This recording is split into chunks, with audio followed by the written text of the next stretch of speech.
সম্মানীয় কেন্দ্রীয় মন্ত্রী ভূপেন্দ্র যাদব মহাশয় এবং তার সাথে বিপ্লবদা কিন্তু সমস্ত ইলেকশনটা।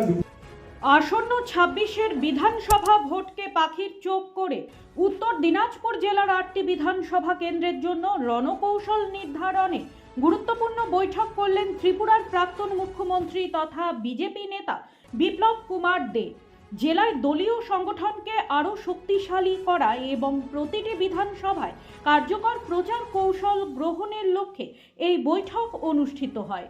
বৈঠকে উপস্থিত ছিলেন উত্তর দিনাজপুর জেলার সাংসদ কার্তিক চন্দ্র পাল, জেলা বিজেপির সভাপতি নিমাই কবিরাজ, এছাড়াও মালদা জেলার বিভাগীয় দায়িত্বপ্রাপ্ত শঙ্কর চক্রবর্তী, প্রাক্তন ২ জেলা সভাপতি বাসুদেব সরকার ও বিশ্বজিৎ লাহিড়ী সহ অন্যান্যরা। হেমতাবাদ বিধানসভার কৃষি মোর্চার সহ সভাপতি বিমল রায় বৈঠকে অংশগ্রহণ করেন।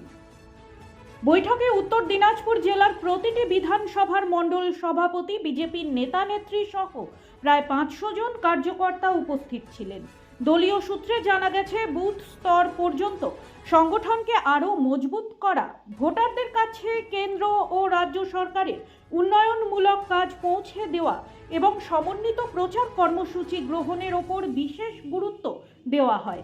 বিপ্লব কুমার দেব তার বক্তব্যে বলেন, আলাদা আলাদা আমাদের সাংগঠনিক যে বৈঠক, ইলেকশন কমিটি আছে, স্টেট আছে, ডিস্ট্রিক্ট আছে, বিধানসভা আছে, মন্ডল ওয়াইজ আছে, তো সেইগুলো বিষয়ে বিস্তারিত আলোচনা হয়েছে। আগামী দিনে কী কী কার্যক্রম হবে, নির্বাচনকে সামনে রেখে কী করা উচিত, মানুষ কী চাইছে, পলিটিক্যাল ইস্যু কী আছে, স্থানীয় মানুষ কী চাইছে, স্থানীয় মানুষ যেটা চাইছে ভারতীয় জনতা পার্টির কার্যকর্তারা সেটাই প্রাথমিকতা দেবে। মানুষের কাছে যাওয়া, মানুষকে সঙ্গে নেওয়া এবং বাংলাতে যেটা বাংলার মানুষ চাইছে, যে বাংলাতে পরিবর্তন চাইছে, বাংলাতে পুরনো বাংলাতে ঐতিহ্য, সংস্কৃতি, বাংলার যেটা সম্মান। এখন যদি কোনো লোক, আমি দেখি কোনো লোক কেউ যদি চেন্নাই থেকেও কলকাতাতে আসে, তো মানুষ একটা কথা বলে, কলকাতা যাচ্ছ, আরে সাবধানে থাকবে। What is this? একসময় সারা ভারতবর্ষে প্রত্যেকের মনে, প্রত্যেক নজওয়ান ছেলে মেয়ে সবার মধ্যে থাকতো, জীবনে একবার হাওড়া ব্রিজ দেখবো, কলকাতা শহরে যাব, ওখানে সবচেয়ে সস্তে খাওয়া পাওয়া যায়, ওখানে খাবো, সবার ইচ্ছা ছিল। কিন্তু আজকে পুরো ভারতবর্ষের মধ্যে যে কোনো প্রান্ত থেকে মানুষ যখন ভাবে কলকাতায় যাব, তখন মা বাবা প্রিয়জন বলেন সাবধানে থেকো বাবা, অভিশাপ।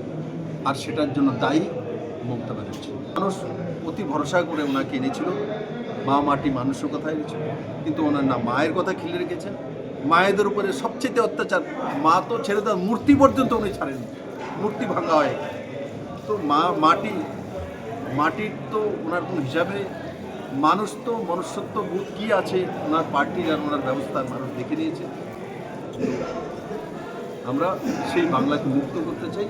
আমাদের পুরনো বাংলা 1953 আগে যে বাংলা, সুতরাং সমান বাংলা, শক্তিশালী বাংলা, যেটা নরেন্দ্র মোদী চাইছে 5 ট্রিলিয়নের ইকোনমি হতে। এই 5 ট্রিলিয়ন ইকোনমি হতে গেলে বাংলাকেই আগে নিয়ে যেতে হবে। একমাত্র স্টেট আছে বাংলা যে 5 ট্রিলিয়নে নিয়ে যেতে পারে, তার মধ্যে সেই ব্যবস্থা রয়েছে, সেগুলো শুধু উজ্জীবিত করে।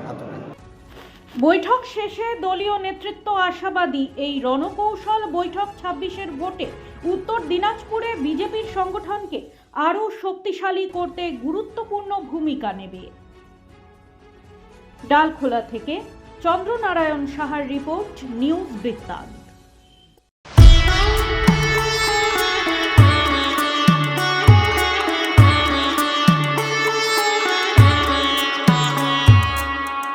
Wait, so this was your wedding look. Oh my god, Tammy, you look pretty. Dhaka থেকে যখন আইছিলাম, এ হগল আমার মা আমারে পরাইয়া দিছিল। It's so authentic, Tammy. I will go for this look. But what about my goina? সাদা রঙের রুমালটিতে গোলাপি রঙের কাজ, সব মিলিয়ে দারুণ হবে নতুন কনের সাজ। আমার গয়না আমার শ্রী ঢাকা জুয়েলার্স, আভিজাত্যের গয়না। আপনার জীবনের সমস্ত প্রতিকূল পরিস্থিতির অবসান ঘটাতে আজই আসুন স্বর্গীয় জ্যোতিষ গবেষক ও তন্ত্র সাধক অলোক কর্মকারের সুযোগ্য পুত্র ও একমাত্র শিষ্য সঞ্জয়ের কাছে। যিনি আসাম বঙ্গীয় জ্যোতিষ ও তন্ত্র সোসাইটি দ্বারা জ্যোতিষ রত্ন উপাধিতে সম্মানিত। তাই আজই আসুন বংশানুক্রমিক ও সুদক্ষ জ্যোতিষ প্রতিষ্ঠানে। ছোট ছোট অনুভূতি স্মৃতিগুলো থেকে যায় সব সময় আদরে। কুকু কুকু কিরে হলো? আসছি। লকডাউন সময় তো হয়ে এলো। কিছু স্মৃতির ভাজেই তোলা থাকে শুভারম্ভে প্রাপ্তি।